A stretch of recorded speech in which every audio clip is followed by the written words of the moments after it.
Nagsimula sa pangarap, sa aspiration ng ating Pangulong Bongbong Marcos. Ngayon, pwede nang ipangako dahil nandito na po. Sabi po ng ating Pangulong Bongbong Marcos, 20 pesos kada kilo ng bigas. Iyan ang pangako. At ngayon, sinisimulan na natin itong maisakatuparan sa Visayas Region. Sabi po ni Secretary Laurel, right now, we are launching it here because more people are in need in these regions. But of course, the eventual intention of this program, once we sort out all the logistical issues and see how to operate, launch, and manage it, is to implement it nationwide. So, yun naman pala kung bakit sa Visayas Region inumpisahan. Eventually, yan po ay kakalat sa buong Pilipinas at lahat po ay makakabili na ng pinangarap dati ni President Bongbong Marcos pero ngayon ipinapangako na meron na pong 20 pesos na bigas. Na siya naman ikinagalit ng mga DDS. Aba, hindi pa pwedeng matupad yan. Kasi yung 7 pesos nga na pinangako ni dating President Rodrigo Duterte ay hindi natuloy. Kaya dapat hindi matuloy ang 20 pesos na bigas ni Bongbong Marcos. Kahiya-hiya tayo mga DDS kapag natupad yung 20 pesos na bigas na yan. Ganyan po ang mga DDS. Lalo na po yung kanilang leader, yung Vice President yata ng Pilipinas. Dahil sabi po ni Sara Duterte, binubudol na naman nila ang mga tao sa 20 pesos kilo ng bigas.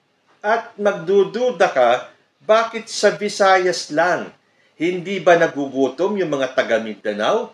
Hindi ba nagugutom yung mga taga Luzon? Bakit po 20 pesos per kilo lang dito sa Visayas? At bakit meron meeting sa Cebu Capitol ang lahat ng mga governor o karamihan ng mga governor sa Visayas? So baka may problema sila sa boto. Napaka-bitter talaga ni Sara Duterte, no? Nung wala pa yung 20 pesos na bigas, hanap sila ng hanap. Nasa na daw yung pinangako, although ito ay pinangarap ng ating presidente. Walang tigil yan. Walang tigil yung paghahanap nila ng 20 pesos na bigas. Ngayon naman na andyan na, kukontrahin naman nila. At sasabihin na binubudol daw ni President Bongbong Marcos ang taong bayan. So, sinagot na po ng DA o yung Department of Agriculture kung bakit sa Visayas lang inumpisahan. Dahil nga ayon kay Secretary Laurel, we are launching it here because more people are in need in these regions. At kung sinasabi ni Sara Duterte na para daw sa boto o may problema daw sila sa boto, kaya inumpisahan nila sa Visayas, kung boto din lang ang kailangan ni President Bongbong Marcos, bakit hindi sa Mindanao inumpisahan? Diba yun ang baluarte ng mga Duterte? Davao City, Mindanao? Kung talagang yan ay para makakuha ng boto, kung ako ang presidente, unahin ko na dun sa baluarte ng aking kalaban para makuha ko ang kanilang boto. Bakit sa Visayas? Nakita niyo yung utak ni Sara Duterte? Sabagay, pareho sila ng utak ni Amy Marcos eh. Walang tama sa ginagawa ni President Bongbong Marcos para namang may ginagawa si Sara Duterte. Sa 3 taon ni Sara Duterte, ano ba ang mga significant na nagawa niya? Yung confidential funds. Ito pa sinabi ni Sara, meron akong pagdududa na magbebenta sila ng 20 pesos per kilo na bigas pero hindi pantao, panghayop. Yung tinatawag nilang parang kaning baboy. Makapagsalita itong si Sara Duterte. Inahalin tulad mo sa hayop ang mga Pilipino, yung mga hindi maka-afford makabili ng mamahaling bigas. Meron pa akong nabasa sa isang DDS. Bakit daw hindi gawing 20 pesos lahat ng klase ng bigas? Bobo lang talaga. May kanya-kanya pong variety ng bigas, may kanya-kanya pong klase ng bigas. Hindi mo pwedeng gawing 20 pesos lahat ng bigas. Yung mga hindi maka-afford ng mamahaling bigas, eto na po ang pinangarap at ngayon ay pinangako na ng ating presidente, yung 20 pesos. Hindi ba dapat matuwa tayo? O sige, Sara Duterte, sabihan mo lahat ng mga DDS na huwag bumili ng 20 pesos na bigas. Simulan nyo dyan sa Visayas. Bawal po bawal ang mga DDS bumili ng 20 pesos na bigas dahil sabi ng amo ninyong si Sara Duterte, ito daw ay kanin baboy, hindi daw pantao ito. Dapat ang ginawa ni Sara, bumili muna siya ng 1 kilo, nagsaing siya, sa kanya pinakita sa taong bayan kung anong klase yung bigas, kung ito ba ay talagang pantao o panghayop. Huwag namang masyadong bitter, Vice President Sara Duterte. Imbis na matuwa ka, at gumagawa ng paraan ang ating presidente para mapababa ang presyo ng bilihin. O, pumunta kayo sa palengke, bumababa na po ang mga presyo. Yung bigas na yan, wala pa yung 20 pesos na bigas, significant na po ang pagbaba ng mga presyo. Yung dating binibili kong 62 pesos na bigas, yung pong parang laon, ngayon po 49 pesos na lang. Sa grocery pa yan ha. Yung presyo ng gasolina na tumaas ng husto, pero hindi kasing taas ng presyo ng gasolina nung panahon ni Rodrigo Duterte. Dahil nung panahon ni dating presidente, halos umabot ng 100 ang presyo ng gasolina. Dati yung binibili kong gas na 62 per liter, ngayon 52 na lang. O hindi ba nakikita natin at nararamdaman ang pagbaba ng mga presyo? Pero itong mga DDS na to, ay hindi pa pwede mangyari yan. Mapupulaan tayo kasi ang fake news natin, talaga ang hirap ng buhay sa panahon ni Bongbong Marcos. Ngayon, sunod-sunod, gumaganda ang ekonomiya, bumaba ang presyo ng gasolina, bumababa ang presyo ng bilihin, bumaba ang presyo ng bigas. Ngayon, meron pa itong 20 pesos. Pero hindi pa pwede kay Sara Duterte yan. Para sa kanya, binubudol na naman ni PBBM ang mga Pilipino. Para bang napakadaming accomplishment ni Sara Duterte bilang Vice President. So, kitang-kita po natin, bitterness to the highest level itong si Sara Duterte. So, para naman po sa kalusugan ninyong mga DDS, dahil ito pong 20 pesos na bigas ni President Bongbong Marcos, hindi po yan pantao. Yan po ay panghayop dahil yan ay parang kaning baboy. So, yung pong 20 pesos na bigas ni President Bongbong Marcos, hindi po para sa mga DDS.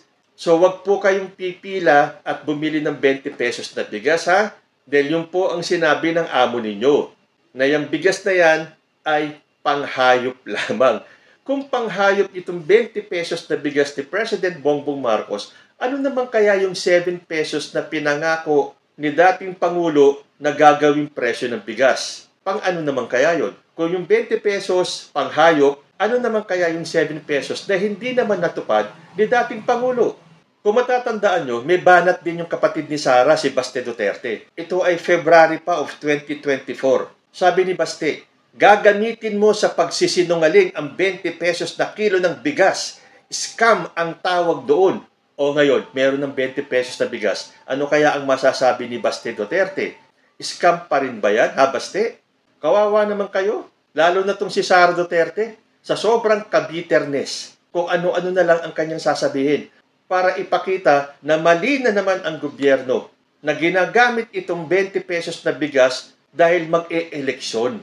Tulad nga ng sinabi ko, kung kailangan ni President Bongbong Marcos ng boto, sa Mindanao niya dapat inumpisahan yan dahil andun ang baluarte ng mga Duterte. Dapat doon siya nagpabango sa Mindanao, hindi sa Visayas. Sinabi naman na ng DA, nag-umpisa lang yan sa Visayas pero eventually yan ay kakalat at ang buong Pilipinas ang makikinabang dyan. Sabi tuloy ni Palace Press Officer Claire Castro, huwag pairalin ang crab mentality. Huwag maging anay. Ako, sakit naman nun. Ibig sabihin, inihahantulad ni Claire Castro si VP Sara sa anay. Sa bagay, mukhang totoo naman di ba? Ano bang ginagawa ng mga Duterte? Sinisira nila ang pundasyon ng Pilipinas. Gusto nilang anayin ang poste ng Pilipinas para ito ay mag-crumble, para ito ay bumagsak. But sad to say, kayo-kayo na lang ang naniniwala sa kasinungalingan ninyo. Yung pong 20 pesos na bigas ay hindi po parang kaning baboy. Hindi po yan panghayop. Pero siyempre sa mga DDS, maniniwala sila kay Sara Duterte. Crab mentality ang mga DDS na yan Hindi nila matatanggap na may mga accomplishments itong gobyerno ni President Bongbong Marcos. Napakadami na pong accomplishment ni Bongbong Marcos bilang presidente. Pero wala pa rin po yan. Para sa mga DDS, wala pong accomplishment si President Bongbong Marcos. At bakit ba lahat na lang ng issue gustong ipolitika ni Sara Duterte? Ngayon, minamind condition na naman niya ang taong bayan na sa Visayas ay walang boto si President Bongbong Marcos at ang kanyang mga kandidato. Kaya nga ang sabi ni Sara Duterte, bakit may problema ba sila sa boto dito sa Visayas? Pero kitang-kita naman na natin ang galawan ni Sara. Talaga pong walang sasabing mabuti yan. Lahat ng ginagawa ni President Bongbong Marcos ay mali para sa kanila. magsama nga sila ni Amy Marcos dahil pareho sila ng wavelength. Nagkakaintindihan sila ni Amy Marcos na walang mabuting lalabas sa administrasyon ni President Bongbong Marcos. Puro palpak, puro kasinungalingan. Yan ang tatak Marcos. Para kanila Sara yan. Dahil hindi nila matatanggap, never nilang matatanggap na napakadami na ng accomplishments ng gobyerno ni President Bongbong Marcos. Dahil once na tinanggap nila yan, masisira naman sila sa mga DDS. Hindi nila dapat tanggapin na napakadaming positibo na ang ginawa ni President Bongbong Marcos. So dito sa 20 pesos na bigas na to, siguraduhin nyo lang na walang DDS na pipila at bibili nito. At umasa kayo na after a few days, may maglalabasan na po sa mga trolls niyan na bumili sila, nagsaing sila, at magpapakita sila ng pangit na bigas. Pero bayaan po natin silang mga bitter. Kung yung kanilang amo na si Sara Duterte ay super bitter, na mas mapait pa sa ampalaya ang binubugan ng bibig, yung pa kaya mga DDS, tandaan nyo po, yung mga troll na yan, napakadami po ng troll na yan. Dahil meron pong kalalabas lang na balita. There are indications that information operations are being conducted or that Chinese state-sponsored in the Philippines are actually interfering in the forthcoming elections. So, meron po talaga mga troll, mga Chinese state-sponsored para sirain ang imahe ni President Bongbong Marcos dahil gustong makialam ng China sa eleksyon ngayon darating na Mayo. So, kuidaw po tayo, mag-ingat po tayo, maging alerto po tayo. Dahil lahat ng issue, lahat ng magagandang lumalabas sa gobyernong ito, gagawan ni Sara Duterte ng negative issue para i-mind condition ang taong bayan. Pero matalino na po ang mga Pilipino. Hindi po tayo basta nagpapabudol. So kung sinasabi ni Sara na binubudol ng gobyerno ni President Bongbong Marcos ang mga Pilipino dahil sa 20 pesos na bigas, look who's talking. Kayo po, anong masasabi ninyo? Comment lang po down below and I will see you in my next video. Josh Tiagnina.